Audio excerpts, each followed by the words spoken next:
Hello. Hello everyone. Hello. Wait, oh, we've got one already. See, there's always that one. If somebody could say hello to us so that we can hear you, know that you can hear us. I don't know. I'm just talking a load of crap tonight. So, guys, tonight, as you know, Viv and Dan are away out in the run and Dan. So I just think we should just have fun. No, Viv would kill me if I was having a riot on this show tonight. I just want to start because everybody knows the tragic news of what's been happening in Baltimore. My thoughts are with everybody, the affected. So please, prayers, guys. So tonight we are talking about hauntings from around the world. Now the world is a big place, so we can never ever grow old talking about hauntings because there's so much in the world to cover. It's just unreal. I thought you had kept Rita in the basement because I couldn't hear her. Hey Rita, hey Parker, hey Nettie. So I'll share it, guys. How's your week's been? Slow, boring. Hectic. Oh, tonight we're joined by Wayne. Because poor Wayne never even got an introduction. He just got... Yeah, about Wayne. I'm not There's here. Wayne. Hey, Steve. So, has everybody seen that new film, Ghostbusters? I haven't seen it yet. I want to see it. Haven't seen it yet, so don't ruin it for me. Yeah. I don't know if I actually want to do. Because I don't know, I've really been turning myself back into watching all the old programmes. Believe it or not, I've been watching Star Trek, the original. Oh. So that was me watching it, and it's like, I should be sleeping right now, but it's a case of I'll watch one more, and then one more becomes one more. You mean you were watching something before you were born? Oh my gosh. Believe it or not, there's a lot of programs I would shock you guys that I like that are pretty old. I don't know. I prefer the old times probably because they're not trying to change so much. That I actually prefer the old times. So I'm going to start tonight, right? There's a place now. Everybody knows I love it in to do with Egyptians. Maybe it's a past life. Maybe I don't know. Who knows? And the one place that stands out for me is the Valley of the Kings. And that's located along the Nile River. The Valley of the Kings is one of the most important archaeological sites in Egypt. Ta-da! I said the big word tonight. Shh, don't tell everybody. The valley served as a burial ground for the pharaohs from the 16th to the 11th century BC. And that was the modern times after the discovery. There was also the discovery of the tomb. I can't say it because of my voice. Wayne, help me out. The tomb of what? Pronounce it and then. Tutankhamun. Tutankhamun? Yeah. I should have said King Tut. Yep. In 1922. King Tut for short. Well, that's it.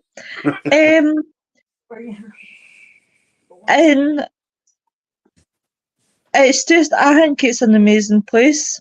And there's apparently, it's supposed to be rumoured of a Pharaoh's curse, which obviously, if anybody's seen The Mummy, that's where the inspiration for the curse in The Mummy comes from, is the Valley of the Kings.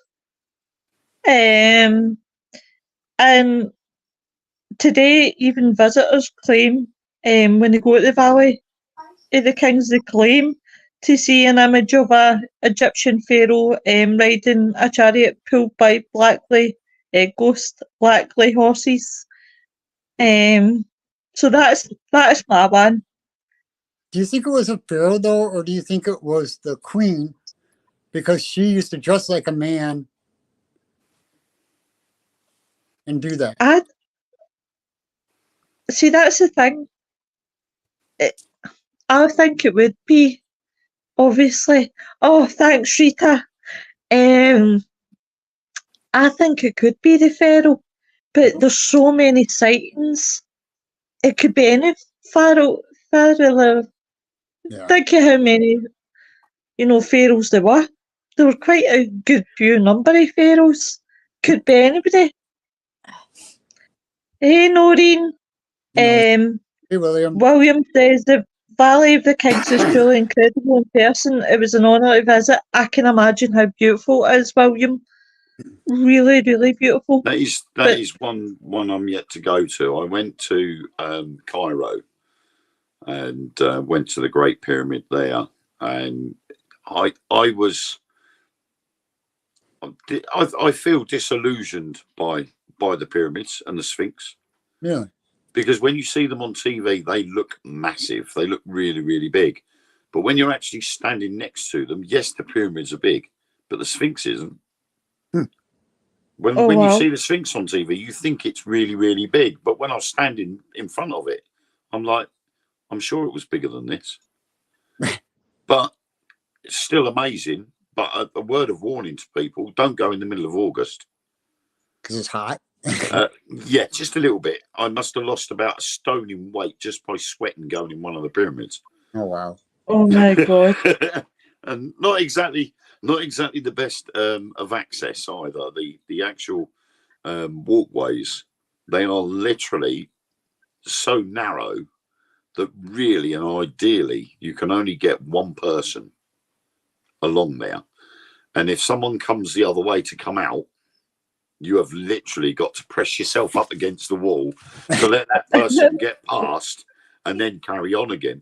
And you're crouching down and you get into a walkway that's a little bit taller. Then you're crouching down again and going up these little stairs. And then you get inside into the center of the pyramid and it's all open. But again, totally disillusioned because after the discovery of the pyramids and the entrances and the tunnels, people went in, they ransacked the places, they took whatever they could. Some of it ended up into the museums, but looters took the rest. But at the same time, they desecrated the insides. And there was this in big black bold letters across the wall. One of the guides had actually said it was one of the guys that had discovered the inner tomb had written his name, basically was here. Really? Wow. In big black letters. And they didn't think about removing it. They just left it there because it was the guy that discovered the tomb. Mm-hmm. And I'm just like, this is horrible. And we literally stayed 5 minutes in there and we come out. Wow. Oh, my God. All you got was the outer sarcophagus and that was it. The rest of it had all been taken out. So, it's the Valley of the Kings is probably the one I would want to go to. And my parents did say that's the one you should go for. Don't worry about the pyramids in Cairo, because Cairo now has got so big that they've had to put an exclusion zone around the pyramids. Wow. But where it used to be nothing but desert is now all city. And so they've had to put, I can't remember if it's UNESCO or United Nations or someone has actually put a boundary. They're no longer allowed to build any closer to what they already are. Wow. Oh, And the city is literally right on the doorstep. So going to somewhere like the Valley of the Kings, where it's the backdrop is there. Although it is Luxor, they've sort of preserved that better than they have the pyramids. Thanks, Noreen. Getting there, just my throat is bare. It says all that history in the ruin, the sightseeing with a big dirty McDonald's stuck in the front of it doesn't surprise me. William says, I've never heard of those sightings. He also says, climb to the burial chamber in the grate makes it seem huge. Hello, Mr. Survey. So, guys, which ones for you? What about you, Eric? Well, the one that I really want to go to is Waverly Hills, because but I looked it up and stuff. I mean, it's still the same place, but they made it, to be a haunted place. They made it so when you go there, you get scared deliberately. You know what I mean? I just want to go and investigate without all the people there. Mm-hmm. No, Sorry, and they have just managed to save it, haven't they? Yep. Yeah. Because me and Nick, we had Ernie Pack on for the Pac-Man Paranormal, and that's the show we did for Frighteners. It was one. Frighteners hadn't been going long, and we did that show. We did a special saving the Waverley Sanatorium. And when I asked Nick recently, it has been saved. Yeah, which is good. And it was a lot of issues to do with the owners and these people that had come in and taken over and kicked them out, and there was a lot of legal roads for them to go down for them to get the building back, and so obviously. Excuse me 2 minutes, guys, and I'll be back. With a lot of support from various paranormal teams and groups, they've managed to get it back. So that's brilliant, because obviously a lot of people like yourself, Eric, wanted to visit there, and under the previous situation that wouldn't have happened. So that's now allowing paranormal teams back in there. Well, the one thing I want to do is I want to sit in a bodysuit and investigate most of all. And that's because it's supposed to be the scariest place too, because it's all dark, pitch dark. And apparently there's a way out at the bottom, but I don't think many people have gone out that way. But apparently a young girl died out in a river or a lake somewhere around there. I can't remember exactly what it was, but I know there's a story about a young girl, one of the daughters of whoever was there. Yeah, I mean, obviously you've had the likes of Ghost Adventurers and Ghost Hunters in there. So it has, Waverly Hills has actually managed to get itself quite a lot of sort of advertising out there, hasn't it? And I think that as well has helped bring in a lot of pull into the paranormal field, and to get a lot more investigators in there.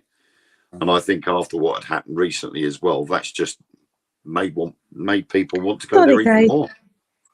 But like I said, the sad thing that I read up on it is that they're actually making it into a haunted house or a haunted place, deliberately. Yeah. Actors and stuff like that coming out and scaring you. I'm like, no, I don't want that. If I want to be scared, I can go to the local haunted house and do that. Yeah, I mean, we have that in London. We've got the London Bridge experience. And while they were sorting things out in there and clearing out the area, they found a load of the old plague pits where they buried the bodies. Yeah. And rather than turn it into a normal tourist attraction, they turned it into this fear fest. Yeah. And all the different sections underneath London Bridge are different themes. So you'll have one theme where it's all like a child's bedroom, and you'll have dolls up on the walls and a crib and things like that. Then you go through into another section, and it'll be circus. Wow. And they have actors go in there and they deliberately go in there to scare you. But when you go in at night time and do a paranormal investigation, there is still that weird feeling there that there is something other than what's gone on during the day. And at one point I went into the child's bedroom and there was one of those, they call them the living dolls, don't they? Like the zombie dolls. Yeah. And they had one of those in a crib and it was sitting up. And as I'm standing there filming, I'm saying this room itself is really creepy, not realizing that the doll behind me, which was propped up in the corner of the cot, actually fell forward. Oh, wow. And I didn't see it. Yeah. I've got the camera pointing me, and I didn't even see on the screen that the baby and the cot had fallen over. And then when I looked back at it, Ellen turned around to me and she said, "That baby behind you in the crib falls forward." And I'm like, "That'll do. I like that." Right, guys, I'm just going to run through the comments because they're building. Hey, Nicola. Hey, Vivi. Hi, Irene. As Viv hey, telling you to check your messages. Get Wayne off. Yeah, no, that's why I had to go and look. So William's saying the Highgate Cemetery in North London.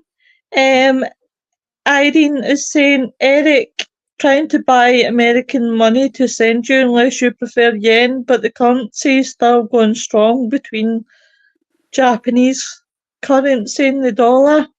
Not that I have American money, but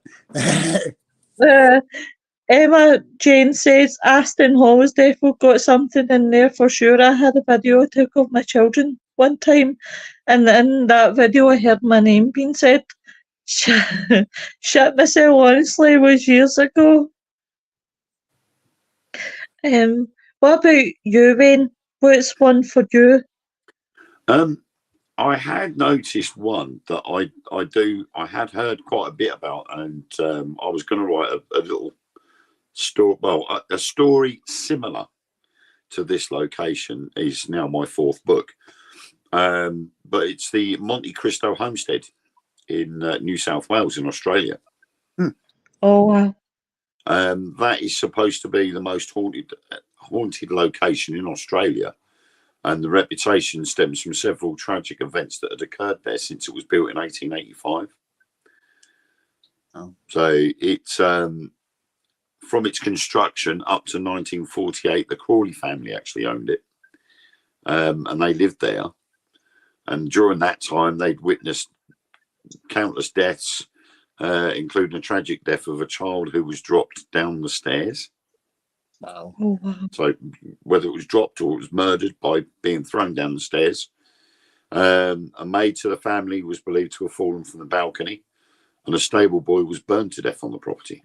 Ouch. Oh, mentally ill man named Harold, the son of a caretaker, he was chained up in the caretaker's cottage for 40 years, and he was found curled up next to the body of his dead mother and sent to a mental institute where he died shortly after.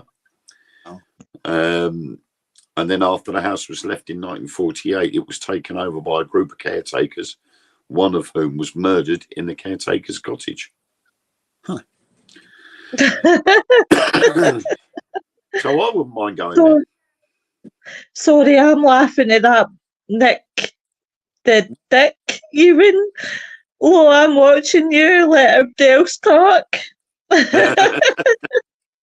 The problem is, if Lois does too much talking, she'll get that croak back and she'll end up sounding like me.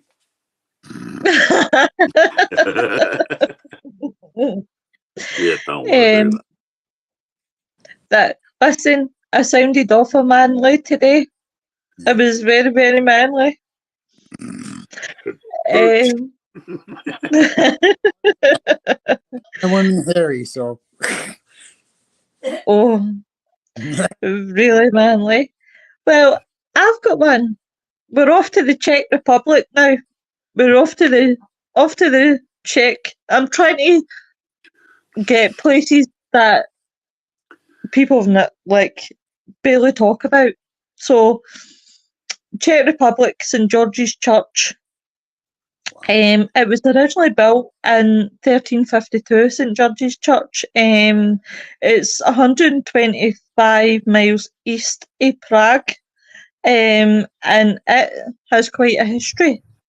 If you do the research, the building was nearly destroyed by many fires, which kind of caught my attention about this one because it kind of put me in mind of Boleskine House because the church on fire and being destroyed by fires many times over the centuries. Its roof had a partially collapsed during a funeral service in 1968. After that event, it became. Now, you know how churches feel about the paranormal, right? This church was then convinced that the church was haunted and their own people refused to enter the building of the church.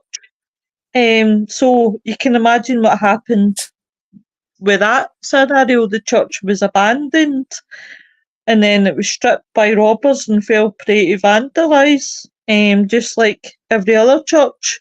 But that all changed in 2012 when an art student had an idea how to bring visitors back to the church and done 30 ghost sculptures sitting in pews with their heads bowed. So today, when tourists have walked into the ghost church to snap photos, there has been people that said they've found it really, really creepy, but I thought that was really interesting, that one. I thought that is actually quite a good one. William says Dracula's Castle. I'm sure Viv went to Dracula's Castle. She did go to Dracula's Castle. It's an interesting one. Wayne's got ghosts in the house. Yes. They will be dead if they keep it up. What do you like? It was one thing that I've ever wondered about. I mean, I know like Wayne and like a whole bunch of other people that go out all the time to investigate. Aren't you afraid of bringing something home with you? No. No? I'm fine because according to a medium that I had visit a house I was in a few years back, I had strange things going on in my house. And I couldn't understand what it was. Things would be moved from one place to the other. But I'd always had the name Joanne in my head. Something had told me that whatever it was there was called Joanne. And I spoke to an old lady who an ex-mother-in-law knew. And she'd had a reading there, this lady. And I phoned this lady up and asked her to come to the house. She didn't want no details of where I lived or the address or my full name or anything.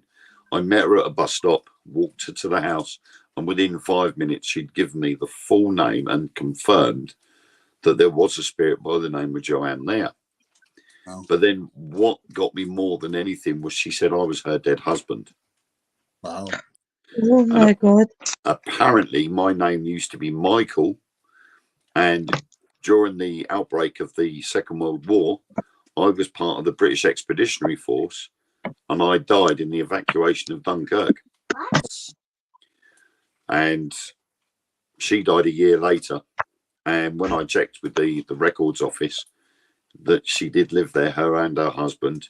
He joined the British Expeditionary Force, and being in Colchester, being a garrison town, a lot of people did join up. And only he never came back, and she died a year later. And the lady had said that she does visit 2 doors down because that's where her mum and dad lived. And in the Hall of Records, there it was that her mum and dad lived 2 doors down. But she's followed me ever since. So I've always got that there. If I need her, then I can just call on her and she'll step in and she'll stop anything following me home or from hurting me. And she's even protected Ellen. Oh, wow. Oh, wow. We had an incident not last year, the year before, when we were filming for Truth Beyond Paranormal. We were in Kelvedon Hatch nuclear bunker, and we had got a negative spirit had decided to take out on Ellen, and she was behind her and pushing down on her shoulder, and Ellen was getting really uncomfortable. She couldn't get out of her seat, and in all that time we could smell disinfectant. I don't know whether you've got TCP over there, Eric, but we've got this disinfectant called TCP, and it really smells strong. And everybody, all 9 people that were present with us in this medical centre, could smell this disinfectant. And I'm like, could see how Ellen was getting so uncomfortable. I just said, Joanne, can you step in, please, and remove this energy? And within seconds, Ellen's shoulder raised up. She was able to stand up again, and the smell of disinfectant just went. And everybody all said the same thing. So if I go out somewhere, I know I'm pretty safe. See, to be honest, I've become so accustomed that I'm not really bothered if I see, as long as if I do bring in home, see, as long as it's peaceful and it's not stirring up any problems, I don't see it being an issue. It and I must make your admit, evening more interesting, wouldn't it? exactly, I just wish they bloody paid in. Then that would help me. That would be the weight off my shoulders. But I don't worry about anything like that, because 9 times out of 10, I've always had friendly. And if they'll do wee mischief of stuff, like they move stuff, or something will fall over, but it's nothing that I can honestly say that I'm needing to phone MD out for. Yeah. I think as well as if you ever get bored, you could always tell it to start throwing something around the room just to keep you occupied. There you go. That's that. Why go out ghost hunting when you can bring them all home and they can live here? Yeah. It's like take your ghost to work, except bring them that's home. what you could do, Eric. You could buy a big house over here, and rather than buying a haunted house, you could make it haunted. Well, go to all these haunted locations and ask them to come home with you. That was funny because I was thinking about that. Like, well, I don't want something bad following me to these places, because I don't want people, when I do get that chance, to go in and get hurt in any way. So you gotta be careful how I do that. I think I must admit, on you go, love. Your own safety is paramount, obviously. So yeah, I think maybe being selective in what you invite home is also probably key to it as well. Yeah. Hey, Sarah Louise. When you have to tell them to behave, Irene says, I want to go to the place where the Christians were crucified in the mountain, the Kyoto Prefect. Kyoto Prefecture. Yeah. The stone statues believed the crucified Christians were killed by samurai warriors is very haunted. The area is blocked off from going there and no one is allowed to climb the mountain. William says, I'm not surprised, lol. Emma Jane says, we've got a place called Tyburn House up by us. It used to hold the hangings. They think the last hanging was there too. That's some creepy place. That's a pub now. William says, yes, have the MH moment, just throw stuff around and make out it's ghost. Lol. Irene says, it's a place to investigate and pray for the dead and rest the souls. But, hello, sweetheart, but no one has ever thought about doing it, but if you're respectful, oh, bless her. Oh, bless her. What about you, Eric? Is there any, other places that you can think of?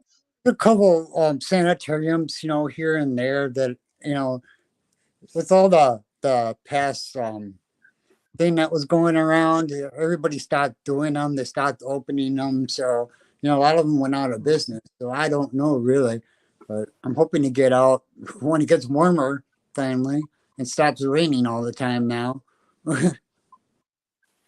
Well, you're wanting to come to Scotland. God knows why, because it absolutely pees the rain every other day.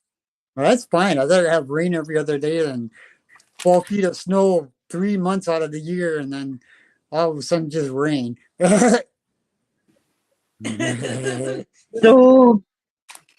No. Yeah, and you're hearing this from a Scot and someone that's been to Scotland and has lived in England for 49 years of his life. You don't want to go and spend all your time in Scotland. Well, I'm not going to spend all my time in Scotland, but beautiful though Scotland is, you wouldn't want to live there constantly. I know more people. No. Oh, no. You know, I'm, do you know, that's what I have to laugh with. English will say, you're racist. How am I racist? You don't like Scotland, you don't like nothing in it except I am brew. And I'm like, that's not true. It's not that I'm racist. Though it may sound it. I hate the fucking place. I mean, we've got friends that live in Argyll and Bute. I hate the haggis. You're right. I love it. We love that area of Scotland, and so we sort of go up there whenever we can. But to get there, you have to go through Glasgow. You have to go past Loch Lomond and all the other lochs on the northwest to get to Loch Gilphead or Loch Gilphead, whatever way you want to pronounce it.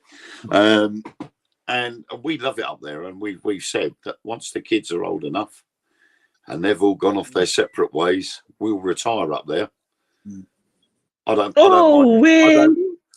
mind making Scotland my deathbed, to be honest. So, I tell you what, we'll swap houses. I'll come down to Colchester. You come up to Scotland. Yeah, but you're in Glasgow, aren't you? Yeah. Ayrshire. But it's raining like mad in Tokyo just now, and Irene's sick of the rain. Scotland's lovely in the summer, terrible in the winter. Nettie, it's terrible all year round. Don't you be kidding.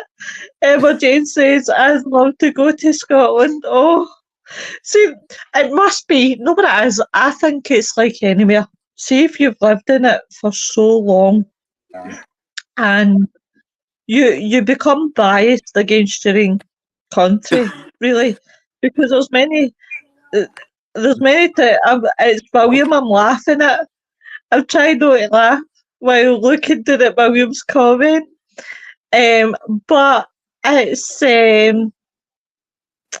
basically you become, it's like every time I say I would love to go to America, people like Americans say to me, oh, why America? And I'm like, because it's beautiful. I says, no, I'd love to come.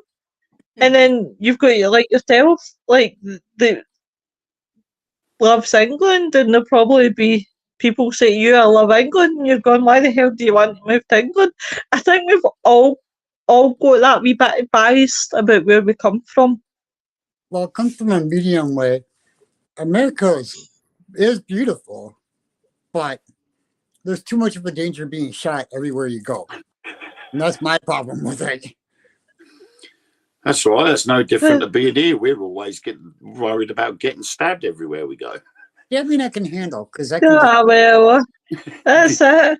You're replacing one weapon with another weapon. Irene says, my husband wants to try haggis. Oh my God, Irene, no. Blood sausage first and then try haggis. William says, oh my God, pussies, is that... William starts it, Sunday. I'm saying nothing. I'm shocked. Sarah Louise says Scotland, the land of the midgets. I don't know how I must not belong here then, because I'm tall. I'm tall as hell, so I don't know how I've managed it. Lois, midges, not midgets. Not midgets. Midges, as in mosquitoes. I know that. I was just testing your knowledge. You leave me alone. Emma says you Scots have £100 notes. Aye, and let me tell you, they spend dead fast up here. Nicholas says spot on, Lois. We can't even spend a £50 note down here. You know, this is the joys you've got looking forward to, Eric. Honestly, that's a good thing, I suppose. So £50 and £100 notes. Yeah, the youth's getting bad with nice around here for sure. Scary stuff, really scary. It totally is. It totally is. But the midges, oh my god, it takes me back to when I was out investigating, and it was really, really good weather. And went to Loudon Kirk with Robbie Crossan and I think Steve was there. No, 100% sure. And I got so severely bitten at the back with midges. And I swear I've still got the photos. They were like that. Midgie bites. I thought they were always more in the Highlands than. No, midges are everywhere.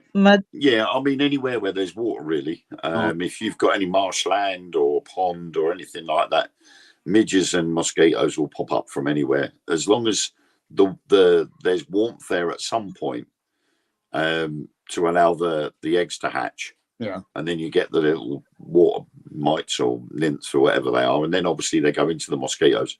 So all you need is just that little bit of warm weather to activate them, and it's chaos. And you'll see big clouds of them. And what we did when we were up there a couple of years ago, everybody was getting bitten but me. They didn't like my blood. But that was also because I was covering myself in insect repellent. It wasn't fair. Yeah, I was the only one that never got bitten.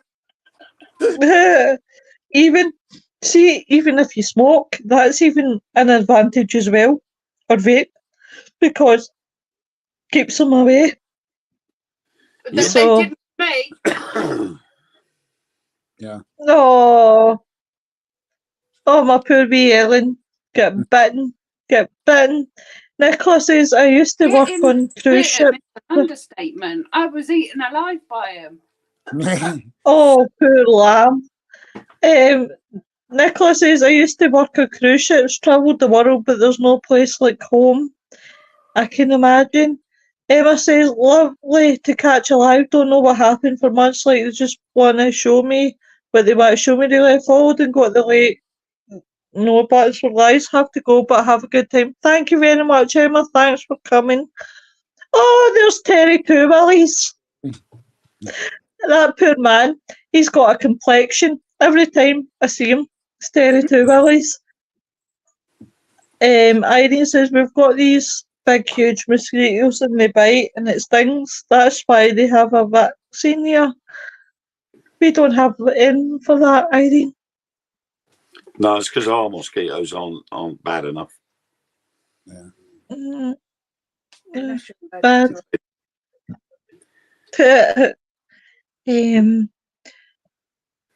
But what about what, Eric? Sorry. Oh no, I just yawned. Boring, are we? I thought you were saying something. You just froze there, Wayne. So you looked so funny because you were like froze. Who did that to me one night? I can't mind who did that to me. I thought there was a problem. He's there. Two headbangers.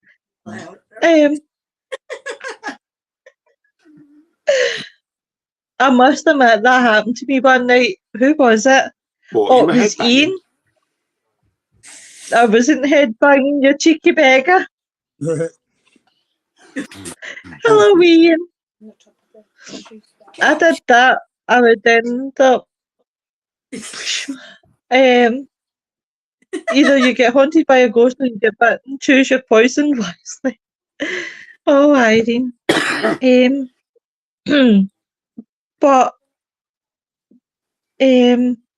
what about Leap Castle in Ireland. Ooh, Um, I'm doing that either. that's an interesting one. That was built between the 13th and the 15th century. It's seen its most gruesome deaths. Then a Game of Thrones, for everybody who loves Game of Thrones. Apparently there was an episode filmed over in Leap Castle. As legend has it, during a struggle for power within the O'Carroll clan, which had a fondness for poisoning dinner guests, I wouldn't have liked to be one of their guests. One member plunged a sword into his brother, a priest, as he was holding mass in the castle's chapel. The room is now called the Bloody Chapel, and the priest is said to haunt the church at night. The horror doesn't end there though. According to the McCabe history outlined on Leap Castle's website, during renovations in the early 1900s, workmen found a secret dungeon in the Bloody Chapel with so many human skeletons. I know, it's like they felt 3 cartloads when hauled away. The dungeon was designed so that prisoners would fall through a trapdoor and have their lungs punctured by wooden spikes on the ground and die a slow, horrific death. Within the earshot of the sinister clan members above, so it kind of sounds like it has a Saw history. Mm. Yeah, I've seen. Well, not in real life, but I do want to see it in real life. I've seen it on. But Jenny has been there a couple times and filmed, and it's really good. And Ghost Hunters was there. And I think that's the only one I've ever seen go there. Jenny, my Irish demon. Yeah. Every time MD says Jenny, I always say Irish demon. See if I'm on if she's on a live, I'll always put hello my Irish demon and see if it comes up as Facebook user. Guarantee Jenny knows who it's coming for. Yeah, that's funny and that's cool too. I mean, I like all the places that she goes over there. Mm-hmm. Hey Joey, hey Jason. Josh. Hey Josh. Josh. Hey Josh. I do apologise. Never. I know it's like J. Josh. I've never seen the Game of Thrones either. I can't say it's one show that I got excited about. Me either. I mean, it's a good show, but then they start doing all this weird crap with nudity and stuff, and it's like, I don't want to see all that. You know, I got a medieval show, you know. Well, if you don't want to see that, you'll never want to see the naked attraction. No, I don't want to see the naked attraction. The stupidest show. No, that's it honestly. Great. She's talking about naked that's what I meant. I can't understand how anybody could find a show like that appealing with all their bits hanging out and on TV. No, thank you. I don't want to make him sick. The worst person for all that, my nan, my grandmother, was a prude. She was absolutely disgusting. She would turn around to us one day. We'd be around there for Sunday dinner or something, and she'd go, "Oh, did you see that show on Channel 4, Eurotrash?" And we'd be like, "What?" She said, "That show on Channel 4, Eurotrash, had a bloke in Holland that walks around naked and people pay him to park their bikes in his bottom. That's disgusting." I saw that. And I'm like, seriously? Oh, wow. She went, yeah. She said, "I've never seen anything so filthy and disgusting. I don't ever want to see that again." And yet the following week, she would go, "Did you see Eurotrash this week? It was quite funny." Well, hang on a minute. You said you weren't going to watch it, but now all of a sudden you're watching it every week. Joe, There was a German show on the RTL channel called Tutti Frutti. And to win the game, the contestants had to strip.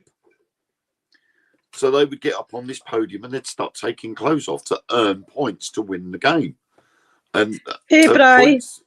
points through the show, they would have models dressed up in bikinis with waistcoats on, and they would all be representing certain fruits, hence the show name Tutti Frutti. And then the contestant would pick a fruit and they would come down the stairs to this theme tune. And when they got to the bottom, they opened up this top. No, where he's like, so what's the point of this then? Josh says it's all good, lol. What Game of Thrones is awesome. Do you know what, Josh? It's not really my type of program.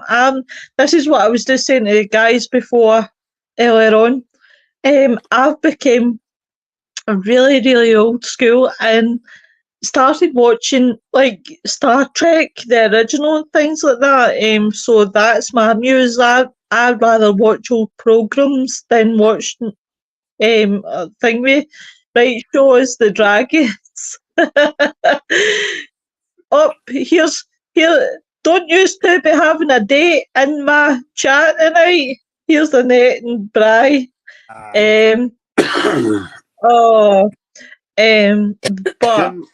can I just interrupt on something? Because we've already always mentioned it when we started the show. But the rumour mill has already started going around regards to the Baltimore Bridge. Really? yes. It's appearing on Reddit now. That was the Mothman scene before the bridge collapsed, in reference to the sightings before the Point Pleasant collapse. We know what it was.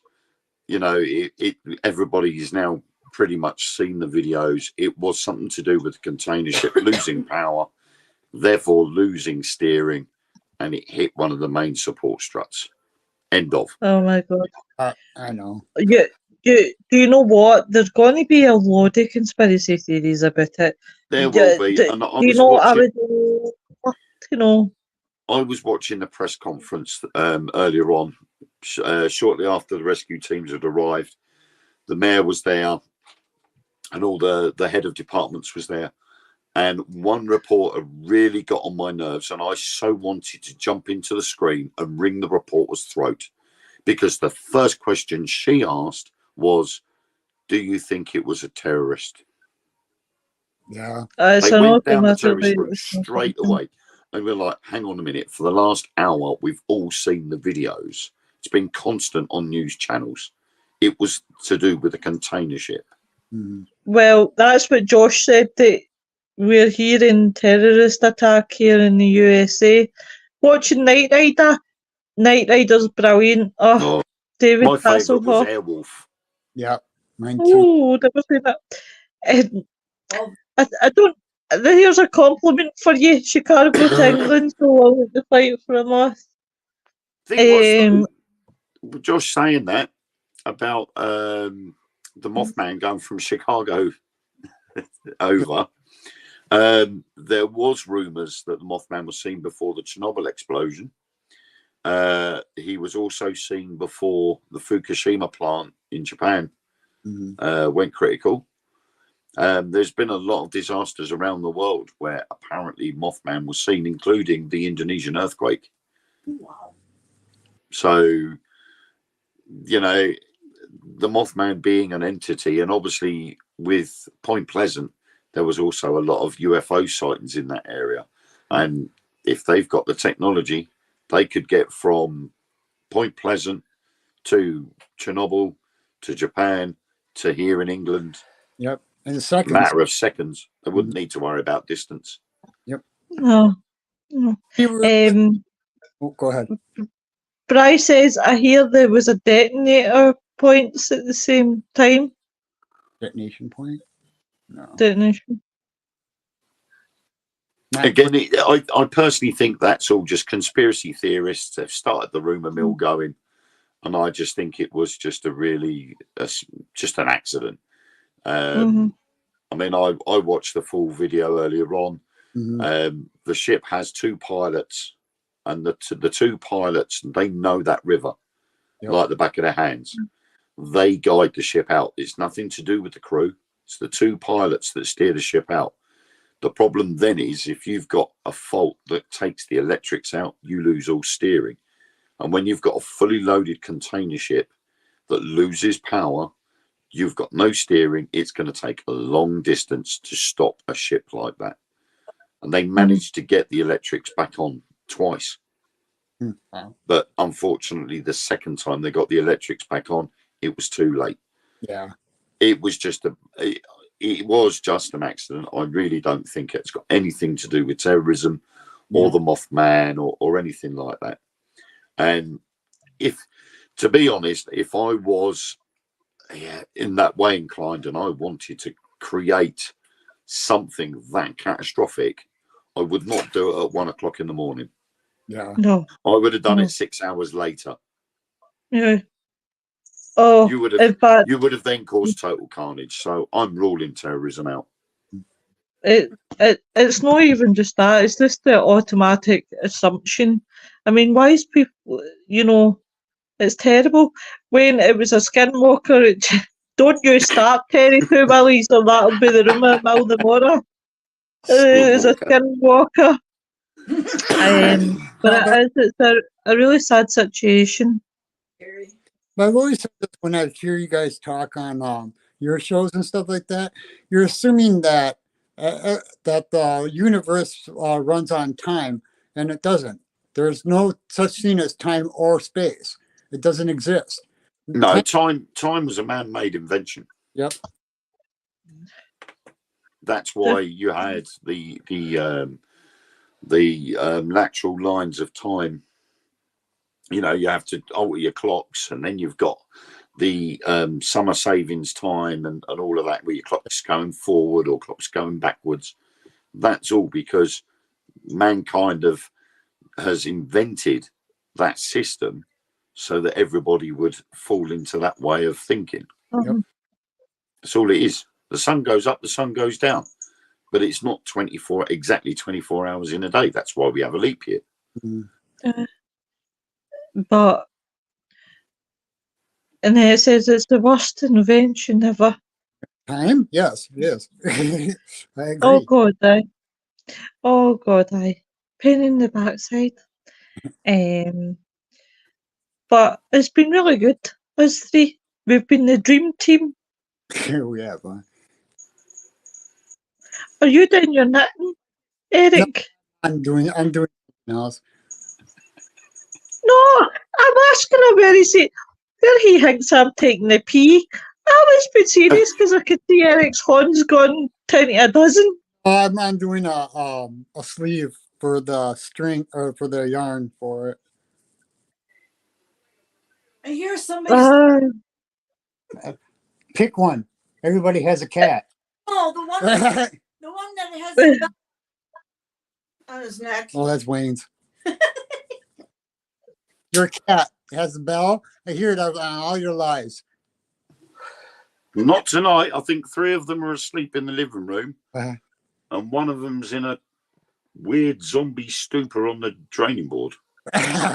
No, women are the worst invention. But you won't be saying that when you're putting up about boobies. But it's like I was wondering what you were doing, Eric, because your horns were gone 10 to a dozen. Yeah, I'm just doing something in between. Listen. Same time, so. Listen.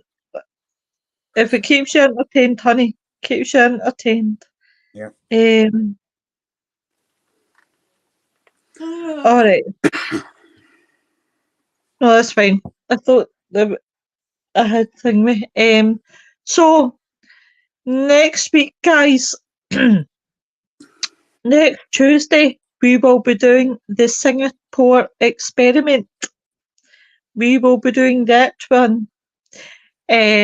On Thursday, tomorrow night, I have no idea, so it's a surprise.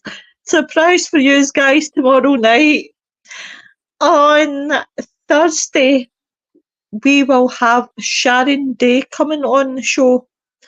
We had her on Frighteners one night, and she's into psychic, and she's been she's helped in a few cases. On a Friday, we will have Richard Russell coming from Dutch Courage, so it'll be really an interesting show. I liked his name. I like his paranormal group's name, Dutch Courage. It's different. So it's really, really good. Oh well, I always that did come to mind. What about you, Wayne? Because we always forget a Saturday and a Sunday and a Monday. I think that's because not that many people do live broadcasts or anything on a Saturday or Sunday because they're all too busy out investigating.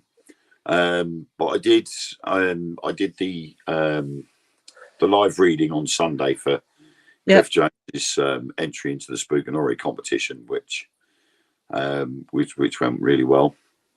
The next one was beautiful. It was very, very beautiful. Yeah, it went on for a little bit longer than I expected to. To be honest, I said to myself, I'll only do an hour. 2 hours later, I'm like, no, I've got to stop. Here's Friday's guest there in the chat. Well, seeing he pops up, call on a devil. Be answered. But yeah, because of my new project that I'm doing now, I'm going to do a live every fortnight from the Wayne Seaton Presents Spookanori group because of my new project, Wayne's Weird and Wonderful World, which I'm doing now. So I'm concentrating on getting the episode together for that one. So I'm quite excited about how the first one's going to go, to be honest. I know I'm saying this on live though, but I know. But me and Josh are going to probably just call it Wayne's World, so. I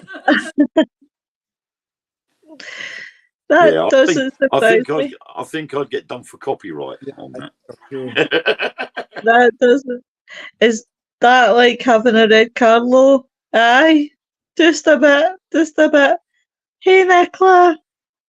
I love Nicola. Okay, the live reading is always on there. I'll always leave them on there for you to watch on catch up.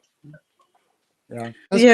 Unless you call it Smart Sauce, of course. It was funny because I'm like, oh no, he killed me off. Oh wait, it's still alive. Like, what the heck? I must admit, it was really, really, really beautiful. It was, and see when you were reading it, I actually stopped what I was doing, because at that time I was trying to figure out what I was planning with the shows in my head, and I knew obviously this was coming up, so I can't even remember what I was watching in the tablet, and I just paused it and I was like, I've got to listen. And even I've got to say my better other half, he stopped what he was doing and I said, you've got to listen to this. I says, because it's got my name in it. I says, he used my name. And when I sat and I listened to it and I was like, all I could really think about was Ellen and the White Rose Paranormal team, and that's all I thought about, and it made me a wee bit emotional. Yeah, because I just thought, I do miss them. I do miss seeing them in my lives or being up my DMs and got a book for you. Yeah. Thank you. And the good thing has been as well that I've spoken to his wife Ellen, and she is more than happy for me to use Cliff's story to extend it, to make it bigger so it can be published. Yeah. And I've already promised her that I will put hers and Cliff's name in the I'm going to do a little forward as well, dedicating the book to him, as it's his story. It's going to be down as Wayne Seaton Presents Spookanori, and it will be the name of the book written by Cliff Jones and Wayne Seaton, Yeah. because he's got the basic idea, but to be able to be a book that can be published, it needs to be extended. So I'm going to add to it to extend it into so it can be published. So I think that'd be a nice tribute to Cliff as well. Oh, definitely. Definitely. And I love Derek's story as well, without a doubt. We've got a mini author here as well, you know, with Eric, and he obviously won that competition. Right, guys, I better get going and my boots on because I'll get my boots shot off. Obviously. Any last words for? Just be kind to each other and remember that everybody needs somebody. I love Rita. You just hear that wee laugh in the background. I just love her. And all I can say is keep it spooky. Yeah, there you go. Definitely. Looking forward to having you. Bye, guys. Bye. Bye-bye.